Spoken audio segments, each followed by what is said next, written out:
Italia, 1947. Han pasado 2 años desde que terminó la guerra. La pobreza asola la mayor parte del país, convirtiéndolo así en un terreno fértil para el comunismo, que promete una solución para los males económicos y las injusticias. La vida era extremadamente dura. Debíamos soportar las continuas tensiones políticas y además teníamos la sensación de que había que apretarse el cinturón. Estábamos hambrientos, siempre estábamos hambrientos. Cuando la cifra de miembros del Partido Comunista alcanzó los 2 millones, Estados Unidos temió que Italia y toda Europa occidental se inclinaran hacia el comunismo. The seeds of totalitarian regimes are nurtured by misery and war. They spread and grow in the evil soil of poverty and strife. They reach their full growth when the hope of a people for a better life has died. We must keep that hope alive.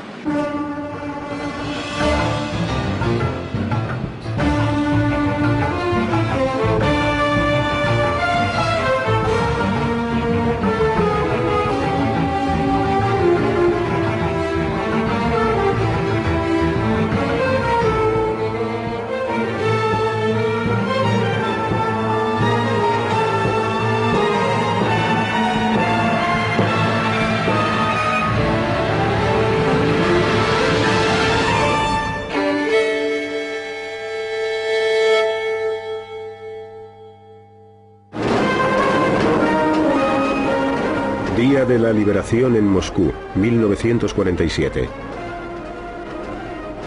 El Ejército Rojo era la fuerza de combate más grande del mundo. Stalin había extendido su control por la mayor parte de Europa del Este.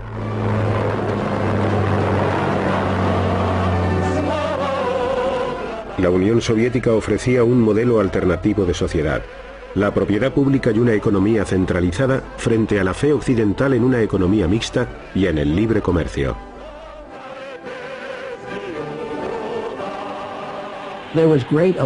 Existía una gran preocupación por los deterioros que habían sufrido tanto la política como la economía. Temíamos que los comunistas de Europa Occidental se volvieran activos y perjudiciales, lo que situaría a estas naciones al borde de la bancarrota. Y esto ocurriría a menos que hiciéramos algo para remediarlo. De lo contrario, los soviéticos tendrían una gran oportunidad para extender su órbita de influencia por la zona oeste de Europa. En 1947, debido a la crisis financiera que estaba atravesando, el gobierno británico se vio obligado a comunicar a Washington su decisión de retirar su ayuda a Grecia y a Turquía. La administración temía que el Mediterráneo oriental cayera bajo la influencia comunista, y Truman aprovechó su oportunidad para pasar a la ofensiva.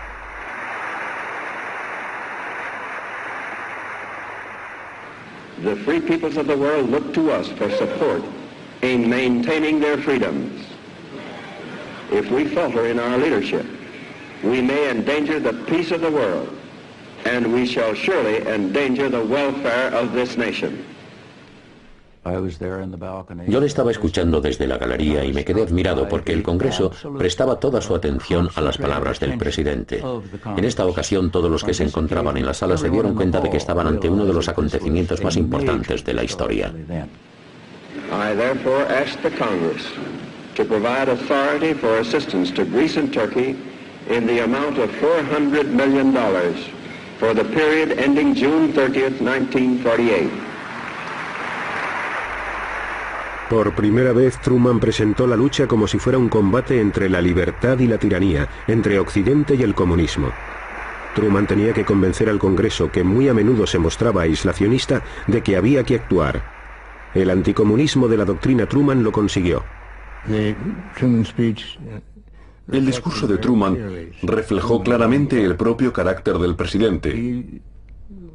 Le gustaba verlo todo muy claro y sus respuestas eran casi siempre breves y concisas. Tras una guerra de 5 años y medio de duración para derrotar al fascismo, Europa estaba en bancarrota. La industria había quedado reducida a un montón de ruinas, y de los edificios solo quedaban los escombros. El pueblo luchaba para sobrevivir.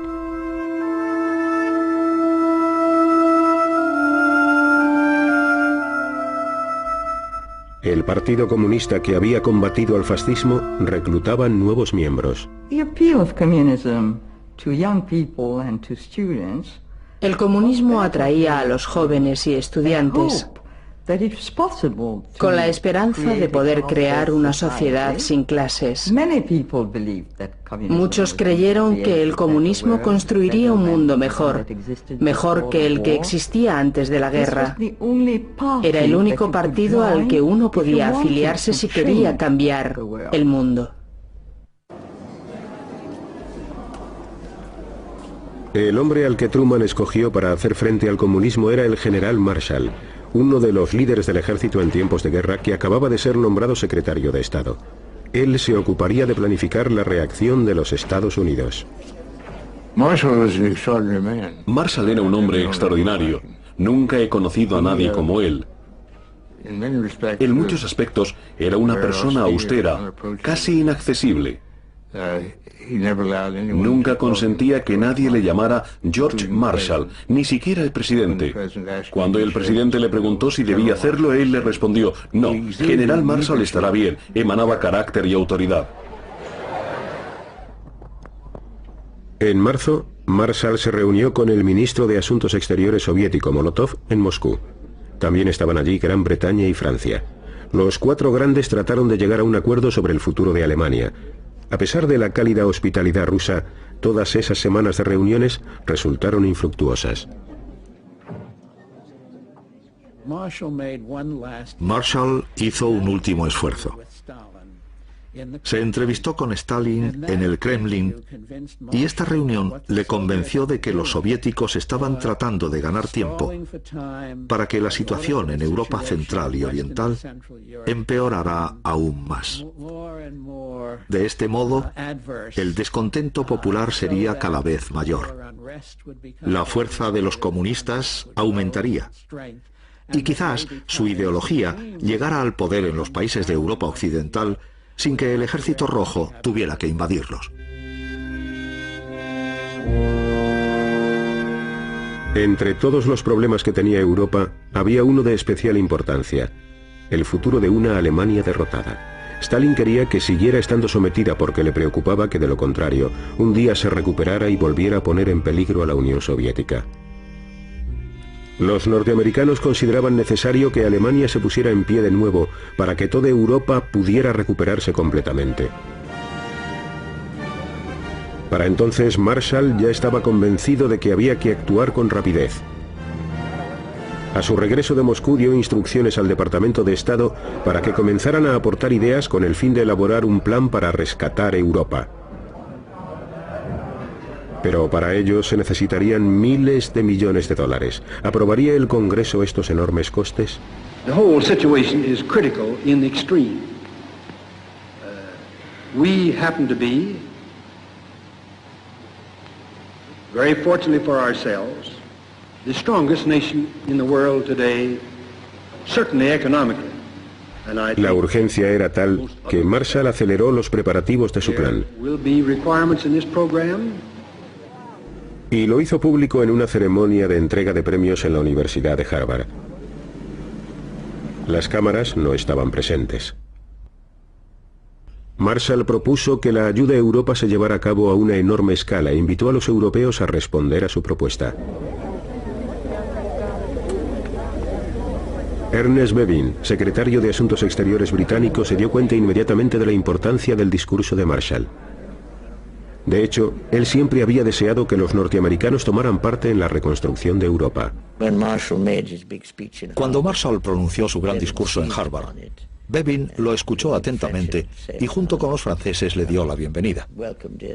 Partiendo de esta base, elaboraron lo que más tarde se convertiría en el Programa de Recuperación Europea, que lograría levantar nuevamente a la Europa Occidental. La economía soviética también necesitaba inversiones desesperadamente para recuperarse de los estragos ocasionados por 4 años de guerra en territorio ruso. En teoría, el plan Marshall estaba abierto tanto al este como al oeste, pero ¿participaría Stalin en él? Stalin siempre desconfiaba, y desde sus orígenes, el plan no le entusiasmó mucho. Dijo, solo tenéis que fijaros. La situación ahora es bastante diferente de cuando los americanos se comprometieron a ayudarnos durante la guerra. Además, ellos han puesto en práctica la doctrina Truman. En realidad no quieren ayudarnos.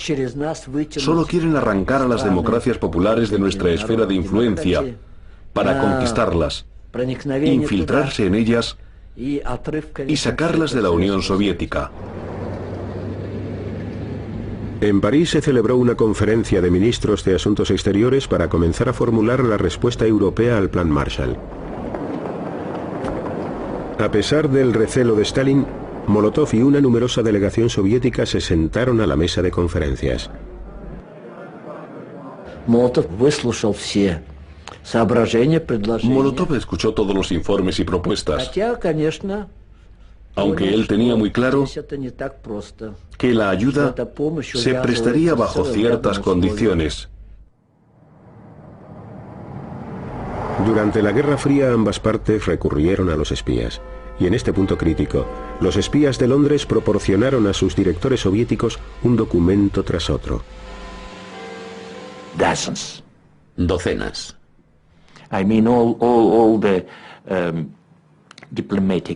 Con todos los diplomáticos entrando y saliendo del Foreign Office, teníamos acceso a todo. Después de 6 días de reunión en París, los servicios de inteligencia soviéticos proporcionaron a Stalin nueva información sobre el Plan Marshall. Nuestro servicio de inteligencia estaba al corriente de todo. Leyeron todos los documentos que los Estados Unidos, el gobierno de los Estados Unidos, elaboró y remitió a casi todos los países europeos, entre ellos a la Unión Soviética, pero también muchos otros que no enviaron a nuestro país. Esta información confirmó que, en realidad, América no quería que tomáramos parte en el plan. Solo hacían ademán de desearlo para no asustar a quienes ya estaban tratando con ellos sin previo aviso. Stalin le dijo a Molotov que pusiera fin a las negociaciones. Cuando Molotov abandonó París, acusó a Occidente de tratar de dividir Europa en 2 bandos hostiles. En realidad nunca pensamos que los soviéticos pudieran tomar parte en el Plan Marshall. Pero era un paso aconsejable persuadir al mundo de que estábamos siendo realmente altruistas, de que no era básicamente una maniobra anticomunista y antisoviética. Y si milagrosamente los mismos soviéticos o alguno de sus países satélites hubiera accedido, les hubiéramos dado la bienvenida, pero nunca pensamos que eso fuera a suceder realmente. En Praga, los checoslovacos discutían si debían unirse al plan o no. En el gobierno elegido democráticamente, una tercera parte de los ministros eran comunistas. Las reacciones ante esta propuesta fueron muy positivas, incluso por parte de los ministros del gobierno checoslovaco, que aceptaron participar en la conferencia de París. Y eso significaba que irían a preparar el Plan Marshall. La decisión del gobierno checoslovaco fue unánime.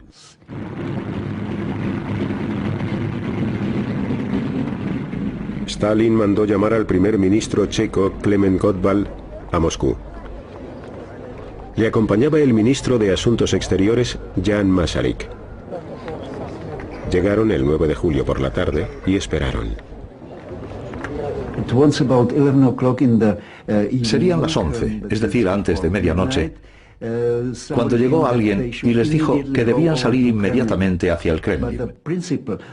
Pero lo principal, lo que pretendían, era que la delegación checoslovaca no pudiera desplazarse a París para asistir a la conferencia sobre el Plan Marshall.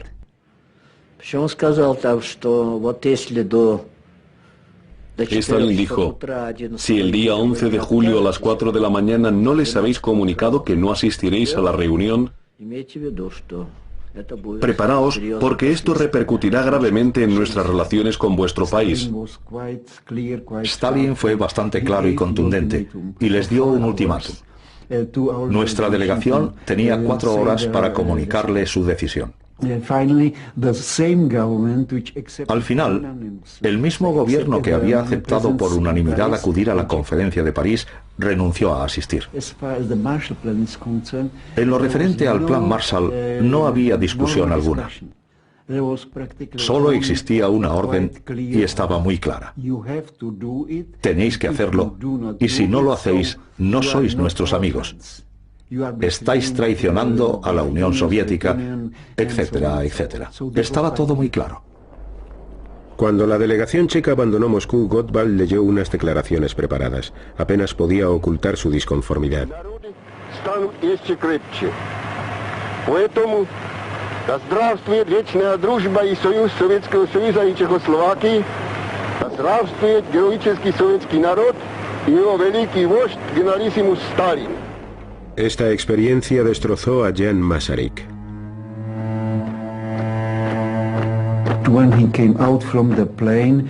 Cuando bajó del avión, dijo claramente: fui a Moscú como ministro de un Estado libre y regreso siendo el esclavo de Stalin. En septiembre de 1947, 16 naciones europeas firmaron su adhesión al Plan Marshall y solicitaron $20 millones en concepto de ayuda. La Alianza Occidental comenzó a tomar forma. Se estaban dibujando las líneas de batalla de la Guerra Fría. Nuestro propósito estaba basado fundamentalmente en la compasión y en la buena voluntad. Sabíamos que nuestros antiguos aliados necesitaban la ayuda de los Estados Unidos. En la Unión Soviética, la política del Plan Marshall se veía como un intento de los americanos de imponer su influencia en los países que recibieran las ayudas del Plan Marshall. La Unión Soviética no podía aceptarlo, puesto que creían que se trataba de un acto agresivo que resultaría muy ventajoso para los americanos. Por eso, en nuestro país jamás se aceptó el Plan Marshall. Ese mismo mes de septiembre de 1947, Stalin resucitó la Internacional Comunista de antes de la guerra en la forma del Cominform. A través de este organismo, Stalin planeaba controlar a los países del bloque del Este. También dio instrucciones a los partidos comunistas de los países occidentales para que tomaran la iniciativa y se hicieran con el poder. Para la propaganda norteamericana, el Cominform representaba una siniestra y oscura conspiración del mal. Pero la Asociación Económica, el Comecon, ofreció ayuda rusa a los países del bloque del Este y comenzó enviando trigo a Checoslovaquia tras una mala cosecha.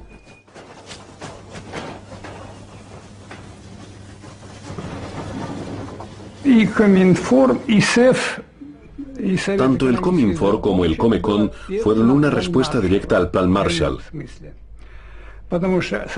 Por una parte, el Cominform seguiría la línea política e ideológica que la Unión Soviética quería adoptar en los países socialistas. Por otra parte, el objetivo del Comecon era proporcionar asistencia económica a esas naciones para evitar que fueran arrancadas de su órbita de influencia. Febrero de 1948. Los comunistas suben al poder en Checoslovaquia. Las milicias de trabajadores participan en la marcha. Todos los que no son comunistas son detenidos. Los comités de acción asumen el control de la policía y de los sindicatos. El presidente Benes capitula. La bandera roja ondea en el centro de Praga. En solo 5 días los comunistas se hicieron con el gobierno de Checoslovaquia e impusieron a sus habitantes las normas de Stalin. Dos semanas más tarde, Jan Masaryk encontró la muerte al caer desde la ventana de su apartamento en Praga. Aún se plantean 2 controvertidas hipótesis sobre este hecho. ¿Perdió toda esperanza y saltó? ¿O le empujaron? Masaryk era hijo de Tomáš Masaryk, fundador del Estado checo. Su funeral simbolizó el final de una Checoslovaquia libre. Tras la muerte del ministro, unas 10.000 personas fueron a decirle adiós, a darle su último adiós. Lloraban y le llevaban flores. Pero la impresión generalizada era que estaban ante el final. Por desgracia, todos lo sentimos así. El ascenso al poder de los comunistas en Praga conmocionó a Washington. Allí todavía se estaba discutiendo el caso de la ayuda propuesta por Marshall ante un Congreso aislacionista. The Soviet Union and its agents have destroyed the independence and democratic character of a whole series of nations in Eastern and Central Europe. It is this ruthless course of action and the clear design to extend it to the remaining free nations of Europe that have brought about the critical situation in Europe today. Esta situación crítica llegó en el momento en que las cámaras del Congreso estaban considerando finalmente la legislación. Entonces se produjo el golpe en Checoslovaquia y fue la gota que colmó el vaso.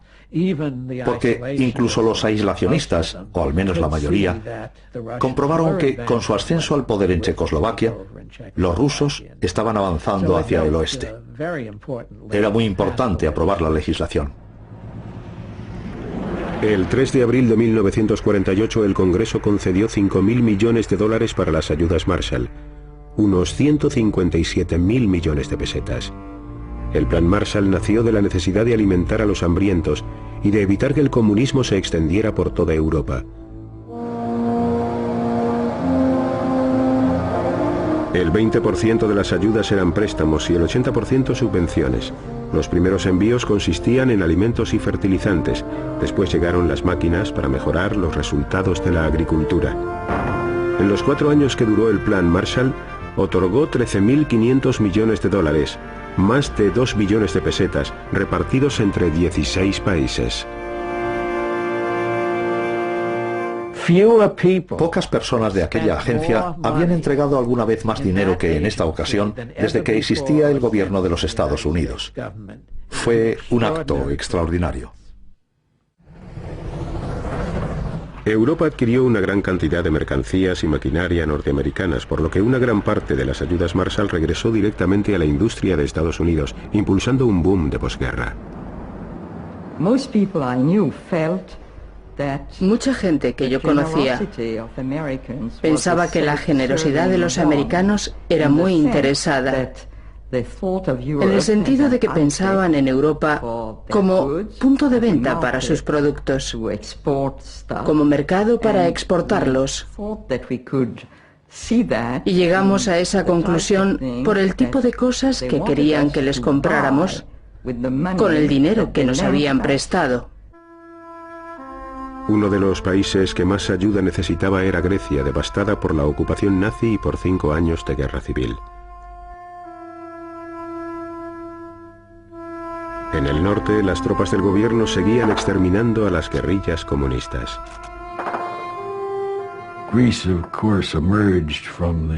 Lógicamente, Grecia emergió de la guerra en un estado terrible. Es muy probable que, como represalia, en sus ataques, los nazis prendieran fuego a unos 2.000 pueblos de este país. Y a las consecuencias de esta guerra civil, había que añadir que el entramado social estaba terriblemente desgarrado. Durante los 4 años que duró el Plan Marshall, Grecia recibió casi 700 millones de dólares en asistencia económica. Muchos jóvenes norteamericanos tuvieron que ocupar puestos de gran responsabilidad. Yo era el miembro más joven de la misión del Plan Marshall en Grecia. Llegué allí a la edad de 23 años. Y para mi sorpresa, a los 24, ya tenía a mi cargo el programa de importaciones para Grecia. Los proyectos que emprendíamos eran siempre a escala mundial y tocaban a todos y cada uno de los sectores de la economía. Se podría decir que América abasteció de combustible, vistió y alimentó a la nación griega. Los estrategas del Plan Marshall llegaron a los pueblos situados en las colinas del norte de Grecia que salían de la guerra civil con un plan para hacer frente a las necesidades locales. Durante la Segunda Guerra Mundial y durante la Guerra Civil quedó destruido un elemento primordial: los animales de tiro de las granjas. Una de las decisiones que se tomaron fue importar algo a lo que nosotros estábamos acostumbrados, la mula de Missouri. Y la mula de Missouri no solo tiene mal genio, además es grande.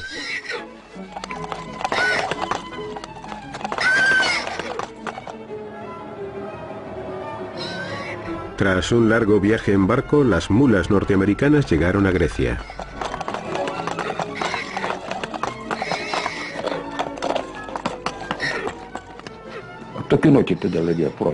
Las autoridades del pueblo nos informaron sobre las mulas. Bajamos hasta la cooperativa, que estaba en Shanti, y allí nos dieron las mulas. Los agricultores lo echaron a suertes. Había que coger un pedazo de papel en el que estaba escrito el número de la mula. Entonces el capataz miraba el papel y te daba la mula que correspondía a tu número y te decía: cógela.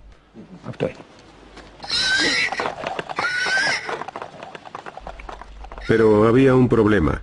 Las mulas norteamericanas eran más grandes que los animales a los que los agricultores locales estaban acostumbrados. Las mulas eran muy buenas. Algo salvajes, es cierto. Pero poco a poco conseguimos tenerlas bajo control. Eran grandes y gordas, así que empezamos a utilizarlas para arar. Se portaron muy bien. A mí me dieron una mula excelente y empezamos a arar.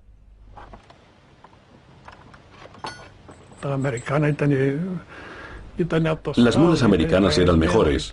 Habían sido criadas en establos y estaban bien alimentadas y gordas. Podían cargar con más de 200 kilos. Nuestras mulas locales eran pequeñas. Les estamos muy agradecidos. No podía ser de otra manera, puesto que no teníamos de nada. Larga vida a América. La Europa industrial se enfrentaba a otros problemas. Francia, 1947. Los trabajadores de la fábrica Renault cerca de París se declaran en huelga. Cuando los ministros comunistas les respaldaron, fueron expulsados del gobierno. A estos acontecimientos siguieron unos meses de graves trastornos. Las huelgas comenzaron a multiplicarse. Al final, 3 millones de trabajadores se echaron a la calle. Simpatizábamos mucho con los trabajadores que hacían huelga, porque en nuestra opinión estaban muy mal pagados y el gobierno no haría nada por ellos si ellos no presionaban al gobierno. Los ministros temían que se desencadenara una guerra civil. Los Estados Unidos dejaron muy claro que la industria francesa no recibiría más ayudas Marshall hasta que no tuviera a los comunistas bajo control.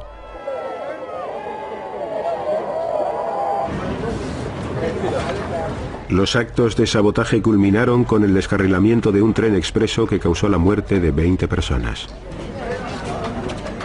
Los huelguistas perdieron una gran parte del apoyo popular. Los disturbios finalizaron. La Cuarta República Francesa volvió a recibir las ayudas estadounidenses. Esta vez fueron 2.700 millones de dólares. Al final de la guerra, Yugoslavia se había declarado comunista sin la ayuda de Moscú. El líder yugoslavo, Tito, se convirtió en un aliado de Stalin, pero esta alianza era bastante precaria.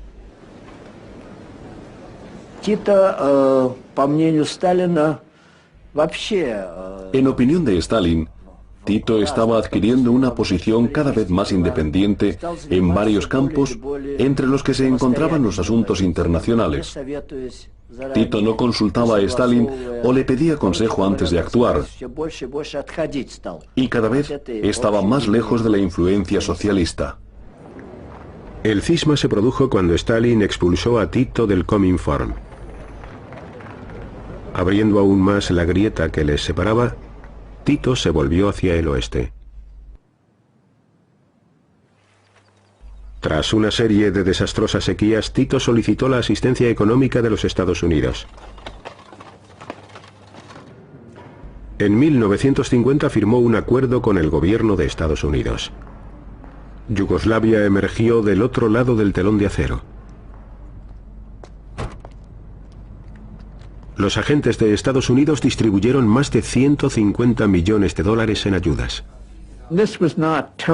Estos esfuerzos no eran totalmente altruistas. A Estados Unidos le interesaba enormemente que el Plan Marshall tuviera éxito. De lo contrario, jamás lo hubieran llevado a cabo. Para ellos era vital que Europa Occidental se recuperara. Dejar que el viejo continente se viniera abajo nos hubiera costado más de lo que gastamos en el Plan Marshall. Lo estábamos haciendo bien, haciendo el bien. Pero además de hacer el bien, Washington preparaba otras tácticas. En el año 1948, en Italia, el Partido Comunista dirigido por Togliatti dominaba el Frente Popular de ideología izquierdista. El gobierno estaba en manos de los cristiano-demócratas. En abril, las primeras elecciones generales desde la guerra despertaron las expectativas de una victoria comunista en las urnas. Yo esperaba que el Frente Popular, en el que estaban reunidos todos los partidos de la izquierda, ganara las elecciones. Estos partidos tuvieron que unirse para contrarrestar a los cristianodemócratas y a las fuerzas de la derecha. Algunos italianos temían una victoria comunista. Estas elecciones podrían haber sido críticas porque, dependiendo del resultado, situarían a Italia en un extremo del mundo o en el otro. En primer lugar, creo que hubiera sido una tragedia para Italia, para Europa, para el Mediterráneo, y que hubiera representado un grave contratiempo para los Estados Unidos. En los Estados Unidos se orquestó una campaña para persuadir a los italoamericanos de que escribieran a sus familiares pidiéndoles que no votaran a los comunistas. Se enviaron unos 10 millones de cartas. Querida prima María, ¿has pensado lo que significaría una victoria comunista para Italia? Sería terrible. Italia sería gobernada directamente desde el Kremlin. Mira lo que pasó en Checoslovaquia. Tienes que darte cuenta de lo seria que es la situación. Deberías leer lo que dicen los periódicos aquí. Escúchanos. Te ruego que no votes a los comunistas en estas elecciones. Tu primo Luigi. Fue una iniciativa muy inteligente porque así llegó directamente a las familias.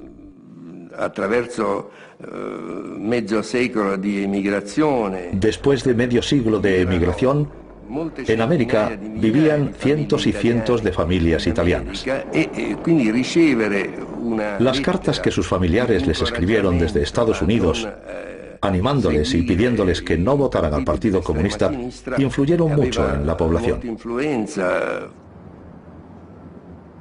Pero no bastaba con escribir cartas. La CIA, de reciente creación, decidió pasar a la ofensiva. Lo que la CIA necesitaba era tener la autoridad suficiente para desarrollar un programa de acción encubierta. El general Marshall sabía que la situación en Italia era crítica. Se trataba del partido comunista más grande del mundo fuera del Imperio Soviético. Como carecía de la organización necesaria y sabía que el Departamento de Estado no podría realizar lo que quedaba pendiente, dijo personalmente: tenemos que explorar los medios de conseguir la autoridad suficiente para iniciar un programa de acción que desafíe a esa tremenda amenaza comunista. Esto generó un debate dentro de la joven CIA. ¿Tenía la autoridad necesaria para llevar a cabo operaciones encubiertas? Los abogados de la CIA estudiaron los términos del nuevo Acta para la Seguridad Nacional. Si el presidente del Consejo Nacional de Seguridad, el director del Consejo Nacional de Seguridad, es el presidente de los Estados Unidos y dirige específicamente la CIA, que está en manos de Helen Cotter, para llevar a cabo operaciones que ayudarán a los partidos democráticos, y si el Congreso, que ha sido nombrado, otorga el dinero necesario para respaldar un proyecto, esto nos proporciona la autoridad que necesitamos. Y así fue como nos dieron luz verde. Entonces intervino la CIA. Comenzó a realizar operaciones encubiertas de apoyo a los anticomunistas y al Partido Demócrata Cristiano. Yo estaba en esta rama de la CIA en la época en la que tuvimos que ponernos manos a la obra rápidamente, aunque carecíamos de experiencia alguna en la acción encubierta. Teníamos bolsas llenas de dinero que entregábamos a determinados políticos para sufragar los gastos de sus campañas para carteles, panfletos, etc. Personalmente no tengo conocimiento de esto.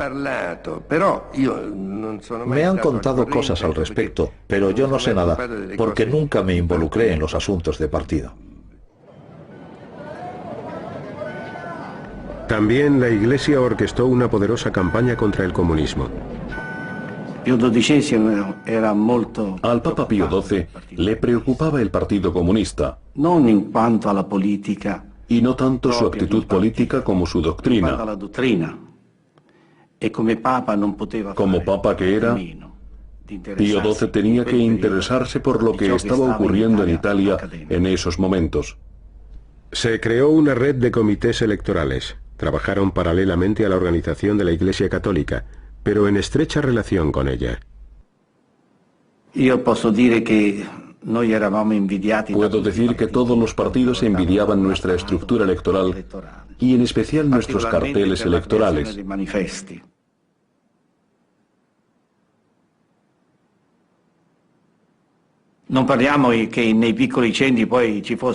En las zonas rurales no había cines.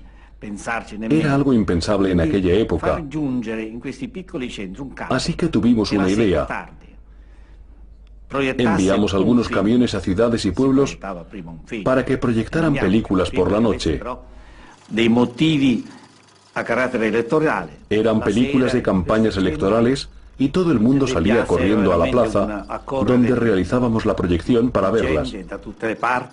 Acudía muchísima gente.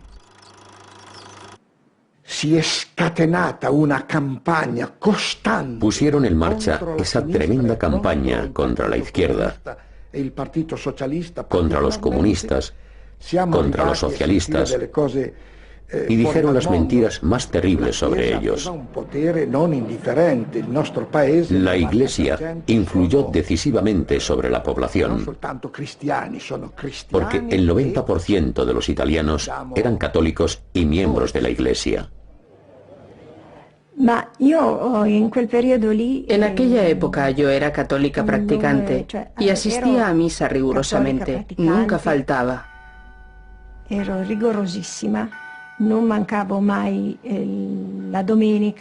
Un domingo fui a la iglesia.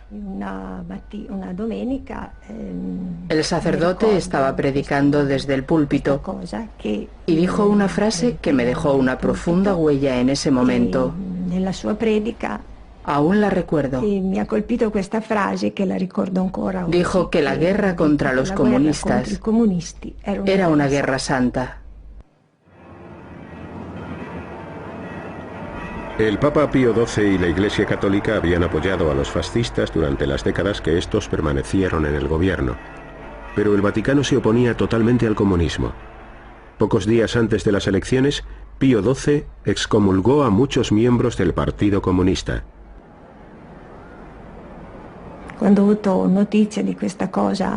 Esa noticia me entristeció profundamente.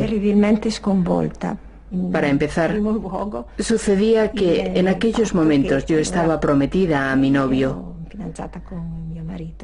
Nos íbamos a casar al año siguiente y eso significaba que no podríamos hacerlo por la iglesia.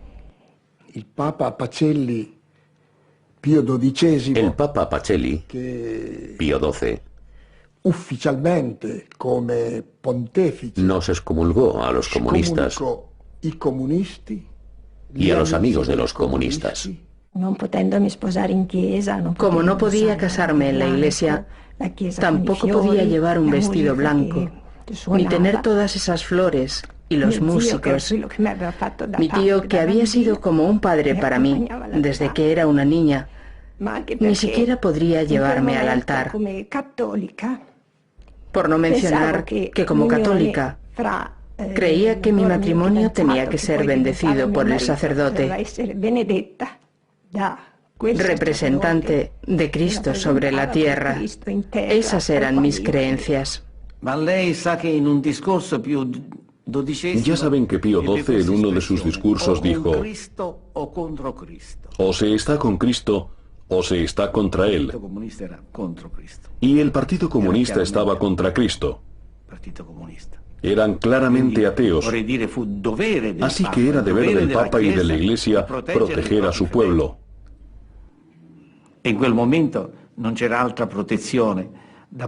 Y la única medida que la Iglesia tomó al respecto fue organizar todos los movimientos cristianos para oponerse al Partido Comunista.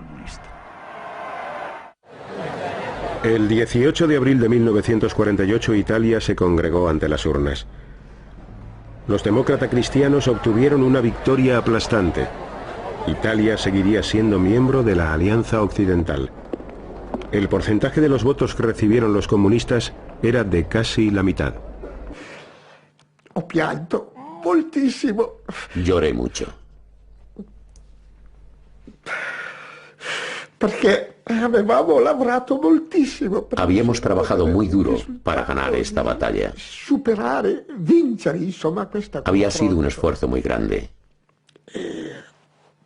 Recuerdo que lloré mucho, muchísimo. La victoria fue aún más increíble de lo que habíamos esperado. Fue la única vez que nosotros, como cristiano-demócratas, tuvimos mayoría absoluta en el Parlamento. La CIA también extrajo sus propias conclusiones de la victoria en las elecciones. Fue una experiencia muy gratificante. Entonces, aún no sabíamos que habíamos llevado a cabo la primera acción política en la historia de la inteligencia americana, a la que después seguirían muchas otras. Ahora que Italia había decidido permanecer en el bloque occidental, los Estados Unidos les hicieron llegar una avalancha de ayudas del Plan Marshall. En Turín, la compañía de automóviles Fiat recibió máquinas gigantes totalmente nuevas para la cadena de montaje procedentes de Pittsburgh y Detroit. La Fiat fue completamente equipada con la maquinaria más sofisticada de Europa.